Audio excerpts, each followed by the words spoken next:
Salut les vagabonds, bienvenue dans cette nouvelle vidéo, j'espère que vous allez bien. Aujourd'hui on se retrouve pour parler de bivouac qui est un de mes thèmes favoris sur ma chaîne, comme vous le savez sûrement si vous avez déjà vu d'autres vidéos. Et on va parler tout particulièrement de comment bien dormir lorsqu'on est en bivouac en solo.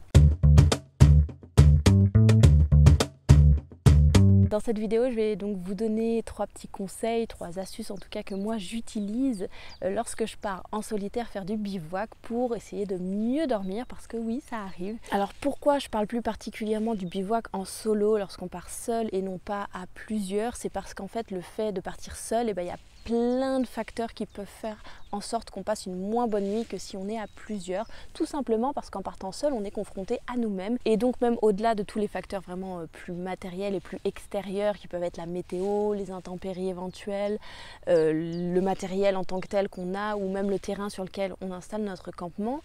Au-delà de tout ça, lorsqu'on est seul on peut vraiment beaucoup plus vite avoir des peurs qui vont surgir en nous et puis on peut aussi beaucoup plus vite se décourager à la moindre petite chose, on peut avoir une baisse de morale et on n'a pas de compagnon qui est là à nos côtés pour pouvoir nous redonner un petit peu de positivité. Donc c'est pour ça que dans cette vidéo je vous parle plus de bivouac en solo et que j'ai envie de vous proposer ces 3 petites astuces qui sont plus des petites astuces un peu cocooning si on peut dire ça comme ça, qui vont nous faire du bien, qui vont nous permettre de nous apaiser, de nous sentir plus en sécurité et plus à l'aise dans notre lieu de bivouac. La toute première astuce, elle peut paraître évidente mais pourtant elle est importante, c'est d'avoir un couchage, c'est-à-dire un lieu où on va dormir qui soit le plus confortable possible. Alors évidemment, vous allez me dire, on est en randonnée, on n'a pas un couchage qui va être grand luxe, on va pas emmener le matelas hyper moelleux qu'on a chez soi, mais l'idée en fait c'est de pas non plus être à l'extrême opposé et de se faire vraiment du mal avec un tout petit matelas tout fin, un sac de couchage tout léger et vraiment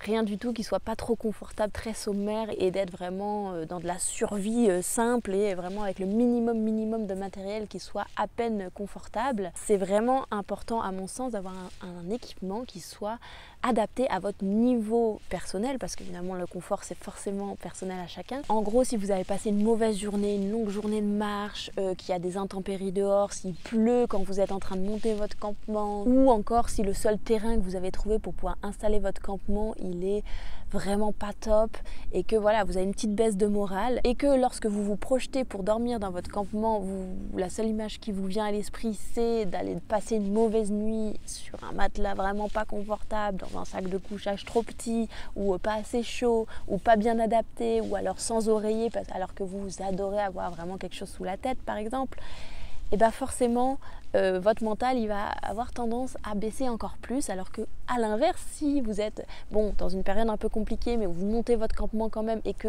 lorsque vous vous projetez vous vous dites quand je vais être dans mon petit couchage, dans mon sac et sous ma tente, sur mon bon matelas confortable, ça va être bien, je vais être au chaud, je vais être vraiment à l'aise, et là tout de suite ça change la donne. Donc voilà, l'idée c'est vraiment que lorsque vous pensez à votre couchage du soir, ça vous fasse penser à un bon petit nid douillet dans lequel vous avez envie d'aller vous glisser pour passer une nuit. Donc des exemples tout simples, ça peut être se faire un oreiller si vous en avez besoin, il existe plein de possibilités. Si vous avez une doudoune à capuche, vous pouvez tout simplement plier votre doudoune à capuche, ça peut vous faire un oreiller que vous pouvez mettre sous votre tête. Si vous avez plutôt un petit sac en tissu, moi c'est ce que je fais, en général je mets mes vêtements qui ne me servent pas la nuit dedans pour pouvoir me faire un oreiller, je ferme le sac en tissu et je le mets sous ma tête, ça me permet d'être bien installé. Ou vous pouvez mettre votre sac à dos aussi, et puis sinon si vraiment c'est quelque chose que vous voulez absolument, il existe aussi des oreillers gonflables pour le camping, donc pourquoi pas aussi. Autre chose, évidemment la chaleur, ça va être important que vous ayez bien chaud, donc avoir une bonne isolation au niveau du sol en concernant les matelas,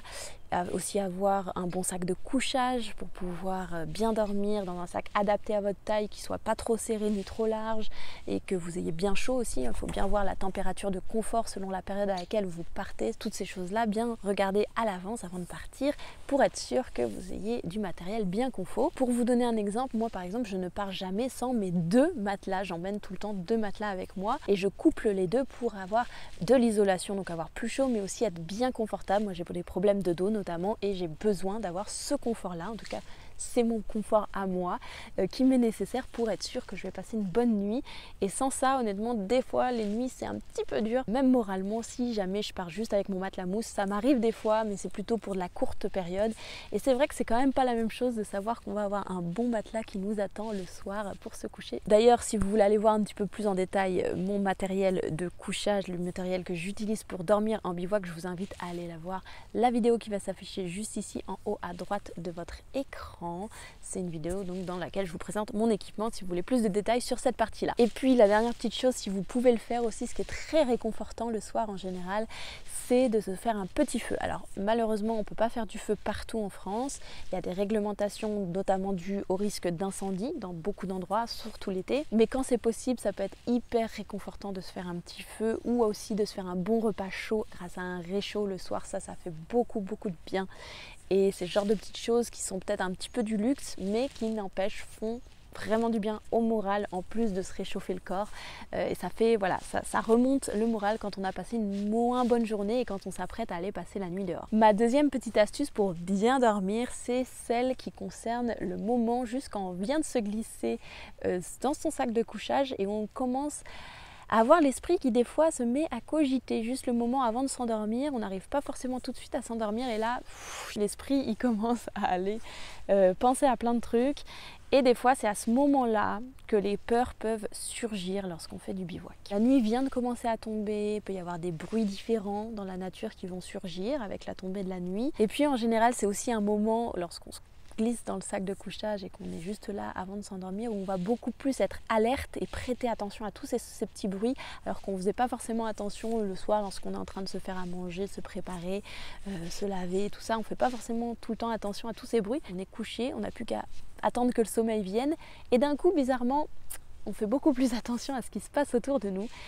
Et là, ça peut tout de suite venir éveiller beaucoup de peur, tous ces bruits et du stress même à se dire je vais passer la nuit toute seule dans le noir face à tous ces éléments qui peuvent engendrer pas mal de peur en nous. Et c'est souvent dans ces moments-là qu'on va aller s'imaginer toutes sortes de scénarios, catastrophes possibles et imaginables qui vont nous empêcher de nous endormir évidemment puisque on est en train de cogiter un peu trop. Donc dans ces moments-là, l'astuce, alors j'ai deux astuces, il y en a une qui marche des fois, qui ne marche pas tout le temps. Et puis la deuxième qui est un peu plus drastique. La première, ça va être que moi j'utilise une méthode, un outil en fait qui est celle de la relaxation profonde.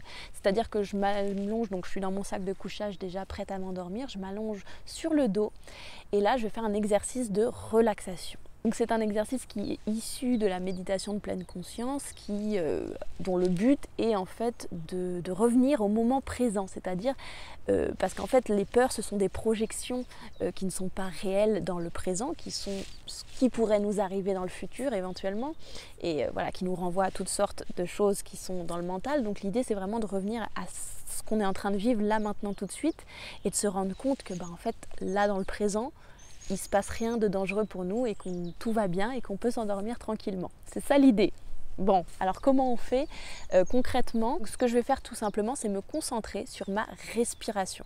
Je vais inspirer par le nez et expirer par la bouche et je vais mettre tout mon esprit attentif à cette chose que je fais, cet acte que l'on fait tous les jours de manière absolument inconsciente en général parce que on le fait de toute façon en automatique. Mais là, l'idée vraiment, c'est venir se concentrer sur ça et ça va nous permettre de nous ancrer dans le présent. Donc je vais inspirer par le nez et pendant que je le fais, dans mon esprit, je vais me dire j'inspire. Voilà. Et après, je vais expirer par la bouche et dans mon esprit, je vais me dire j'expire. Alors ça peut paraître vraiment fou de faire ça, tout simple, mais n'empêche que je vous assure, vous essayez de faire ça même quelques secondes, ça va déjà beaucoup vous calmer intérieurement tout ce qui se passe là dans votre esprit, ça va faire beaucoup de bien. Donc je fais ça pendant un certain moment et puis ensuite je vais m'attarder sur chaque élément, chaque partie de mon corps. Petit à petit, je vais faire un peu scanner mon corps, je vais vraiment passer par chaque partie vraiment de manière microscopique au peigne fin, on va scanner tout. Donc chaque doigt de pied, le talon, le dessous du pied, la cheville, voilà, toutes les parties. Ensuite on remonte petit à petit jusqu'à sa tête, jusqu'à même ses cheveux, on peut aller. Après, libre à vous de faire les parties du corps que vous avez envie ou non. En fait voilà, donc je vais inspirer par le nez. en pensant à mon gros orteil. Et je vais expirer en pensant à mon gros orteil. Et puis je vais faire la même chose avec le deuxième doigt de pied. Et puis de fil en aiguille jusqu'à ce que j'arrive à la tête. Ce qui prend un certain temps, il faut être assez patient. Si c'est trop long, vous faites seulement, par exemple, je pense à mon pied, je pense à mon mollet, je pense à mon genou, et vous montez par manière plus rapide si c'est trop long. Mais moi, ça me permet de bien me calmer, de m'apaiser, et de me rendre compte que là, tout de suite, maintenant, tout va bien. En fait, et ça me rassure énormément, ça m'ancre dans le moment présent et ça me fait beaucoup de bien et ça me permet aussi de relâcher tout mon corps. L'idée c'est de pas arriver jusqu'à la tête et de s'endormir entre deux, ça n'arrive pas toujours, mais des fois au moins de faire cet exercice, si j'arrive jusqu'à la tête, après je suis plus détendue et je vais pouvoir plus facilement m'endormir. Alors des fois ça arrive qu'il y ait beaucoup de bruit dans la nature et que je n'y arrive pas du tout, je suis beaucoup trop stressée, notamment quand il y a beaucoup de vent ou s'il y a une rivière juste à côté, ça peut faire beaucoup de bruit des fois. Et ça peut venir éveiller beaucoup plus de stress en moi. Et dans ces cas-là, j'utilise une méthode qui est un petit peu plus drastique, qui est tout simplement d'utiliser des boules qui ess. Alors je sais, c'est une astuce à prendre avec des pincettes, dans le sens où c'est un peu à double tranchant, puisque du coup on se coupe complètement de l'extérieur pour ne plus rien entendre et du coup ça nous permet vraiment de déconnecter, c'est vraiment plus efficace, on coupe tout, mais c'est à double tranchant dans le sens où du coup s'il arrive quelque chose vraiment réellement dans la nuit, vous ne l'entendrez pas puisque vous êtes coupé de l'extérieur, mais c'est un petit peu comme chez vous si vous mettez déjà des boules qui ess à la maison, tout simplement ça va vous empêcher d'entendre si jamais il arrivait quelque chose dans votre maison. Donc c'est la même chose, que ce soit dehors ou dedans. Honnêtement, il y a autant de risques que vous dormiez dehors ou chez vous, donc les boules qui ess, c'est à prendre ou à laisser, c'est vous qui choisissez. C'est vrai que moi ça m'est arrivé, surtout au tout début, d'avoir ces boules qui ess et de les mettre la nuit. Mes toutes premières nuits en bivouac, j'ai dû faire ça parce que sinon je n'arrivais pas à dormir. Et donc en fait, souvent quand je me couche, je mets les boules qui ess à côté de moi, à portée de main, pour pouvoir les attraper si jamais vraiment j'arrive pas à m'endormir et pas aller fouiller dans mon sac pendant des heures pour les trouver, pour pouvoir les mettre, sinon c'est assez ennuyant. Je les ai toujours à portée de main au cas où je n'arrive vraiment pas à m'endormir. Ma troisième astuce pour bien dormir lorsque je fais du bivouac toute seule, c'est d'avoir des objets, un petit kit de survie entre guillemets qui est à proximité de moi, donc à portée de main, comme je le disais pour les boules qui ess, ça en fait partie. C'est tous ces petits objets, ces petits accessoires qui me sont utiles, qui ne le sont pas toujours, souvent je m'en sers même pas dans la nuit, mais qui me sont utiles psychologiquement pour me sentir un peu mieux, plus à l'aise, plus en sécurité, et je sais que j'ai tout là et ça me rassure de les avoir là. Et ça fait partie de tout un rituel en fait d'habitude que j'instaure qui me permettent d'être plus à l'aise lorsque j'installe mon campement. Quels sont ces accessoires, vous me direz? Tout simplement donc les boules qui ess, on a dit, la lampe frontale, parce que ça je me dis s'il arrive quoi que ce soit dans la nuit que j'ai besoin de me lever alors qu'il fait noir, la lampe frontale, ça paraît assez logique. J'ai également toujours ma gourde d'eau ou ma poche à eau, ainsi qu'un petit truc à grignoter, de quoi manger pour pouvoir, si on a soif, faim dans la nuit évidemment, et aussi si on a froid, c'est vrai que manger un petit truc ça peut nous permettre de nous réchauffer si vraiment on a très froid dans la nuit. Je vous en ai parlé dans une autre vidéo qui va s'afficher ici si vous souhaitez aller la voir, qui est mes 5 astuces pour ne pas avoir froid en bivouac, donc c'est notamment une des astuces que je cite.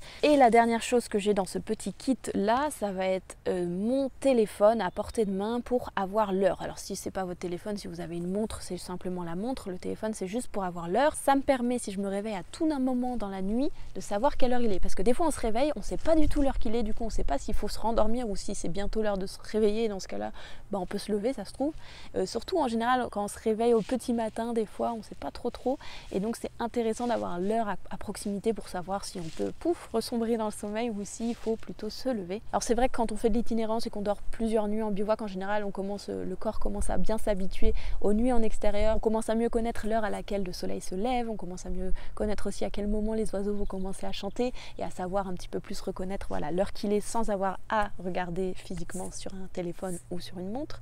Mais quand on dort que quelques nuits comme ça en bivouac, c'est bien d'avoir l'heure à proximité. L'autre chose, c'est d'avoir les chaussures qui sont placées aussi à l'entrée de la tente. Le mieux c'est si vous avez une dans l'abside de votre tente, pour les avoir aussi pareil à proximité si jamais vous deviez vous lever dans la nuit. Le but principal d'avoir ce petit kit à proximité, c'est vraiment juste de ne pas avoir à se réveiller dans la nuit et à aller fouiller dans toutes vos affaires n'importe où dans la tente parce que vous savez pas du tout où vous avez mis vos affaires. En fait c'est vraiment un but de charge mentale en moins, de vous dire que ces affaires là elles sont là et vous savez qu'elles sont là, et du coup il y a un côté réconfortant, il y a un côté stabilisant aussi, un côté habitude qui vous permet de vous ancrer et de savoir que les choses sont là, ça vous permet un petit peu de calmer votre mental aussi. Donc il y a vraiment un côté pratique, mais il y a aussi un côté très psychologique qui vont vous rassurer. Puis en fait, ce qu'il faut se dire, c'est que tous les soirs quand vous faites de l'itinérance et que vous allez dormir dans un lieu de bivouac, vous ne connaissez pas le lieu dans lequel vous allez dormir, c'est quelque chose de nouveau qui vous fait une expérience enrichissante et extraordinaire, et c'est pour ça aussi qu'on aime le bivouac.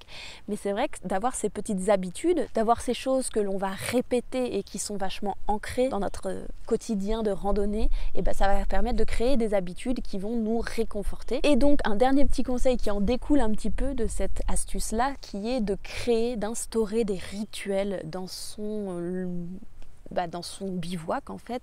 Lorsqu'on arrive sur un lieu de bivouac, avoir des étapes un peu de manière automatique à faire, qu'on sait qu'on va les faire sans trop réfléchir et qui vont nous empêcher d'avoir à stresser parce qu'on sait que c'est ça qu'il faut faire. Donc pour vous donner un exemple, moi mon rituel il est très simple le soir. Les dernières choses que je vais faire c'est, voilà, je suis déjà passée par l'étape hygiène, par l'étape repas et donc par l'étape selon l'heure qu'il est, si j'ai écrit dans mon petit carnet, lu un petit peu, voilà. Et lorsqu'il est l'heure d'aller se coucher, eh bien je vais tout simplement me laver les dents, faire un dernier petit pipi et hop, me glisser en pyjama dans le sac de couchage. Ça c'est le moment, c'est un moment comme je le disais dans cette vidéo vraiment agréable, on sait qu'on va se mettre bien au chaud et on va être confortable, et à ce moment là je sais que j'ai mes affaires là, je sais que tout va bien.